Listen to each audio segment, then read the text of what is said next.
Pour être milliardaire, il ne suffit pas d'être intelligent. En réalité, ce n'est même pas nécessaire, mais cela aide.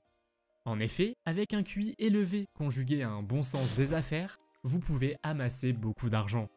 Rien de surprenant à ce que plusieurs des personnes les plus riches du monde aient un QI très élevé en plus de leur richesse.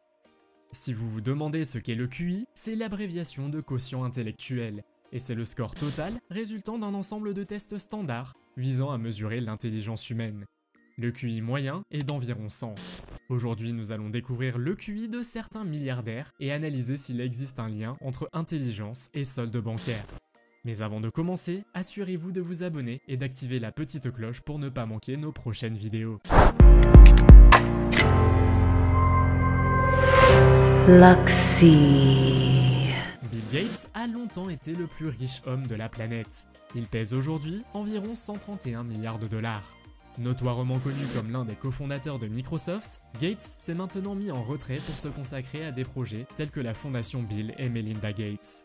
Personne n'ignore que Bill Gates est intelligent. Son QI de 160 rivaliserait avec celui du célèbre Stephen Hawking. Et ce n'est pas surprenant, car Bill Gates est connu pour sa lecture de livres en un temps record. Bezos est depuis quelques années l'homme le plus riche du monde et détient le titre de premier homme à avoir atteint 100 milliards de dollars.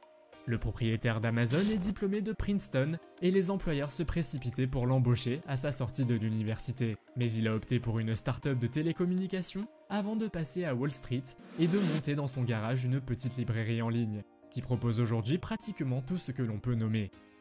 Bezos possède aujourd'hui plus de 200 milliards de dollars provenant de ses revenus d'Amazon et de ses investissements judicieux au fil des années. Son QI est probablement au-dessus de 150, mais n'a jamais été confirmé publiquement.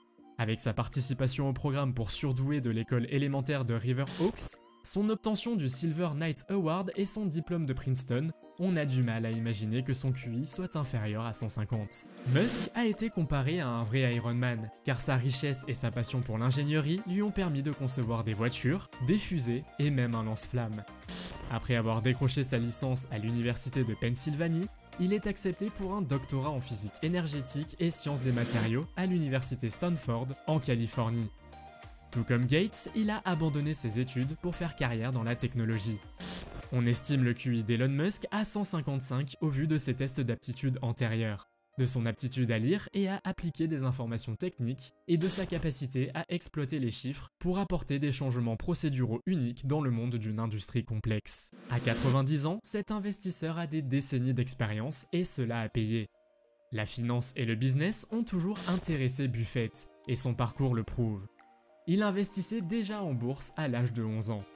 Au lycée, il achète des flippers et gagne de l'argent en posant les machines dans des magasins réputés pour que la clientèle y joue. Toutefois, son père le pousse à s'inscrire à l'université de Pennsylvanie pour étudier le commerce. Il sort finalement diplômé de l'école de commerce de Columbia. On estime que son QI est d'au moins 140, dépassant le niveau du génie. Steve Jobs avait une fortune d'environ 10 milliards de dollars à sa mort. Ses revenus ont été bâtis sur l'empire Apple, qui aujourd'hui encore est la plus grosse entreprise du monde. Le professeur adjoint de politique éducative et de psychologie de l'université de l'Arkansas, Jonathan Way, est spécialiste de l'estimation du QI des cerveaux décédés. Il a ainsi estimé que le cerveau d'Einstein avait probablement un QI d'environ 160. Il a par ailleurs comparé Einstein à Jobs et a estimé que ce dernier était doté d'un QI de 160. Au vu des réalisations de Steve Jobs au cours de sa vie, qui pourrait douter de cette estimation réalisée par Way? Et ce sera tout pour cette vidéo. Lequel de ces milliardaires admirez-vous le plus? Dites-le nous en commentaire et n'hésitez pas à lâcher un gros pouce bleu. À la prochaine!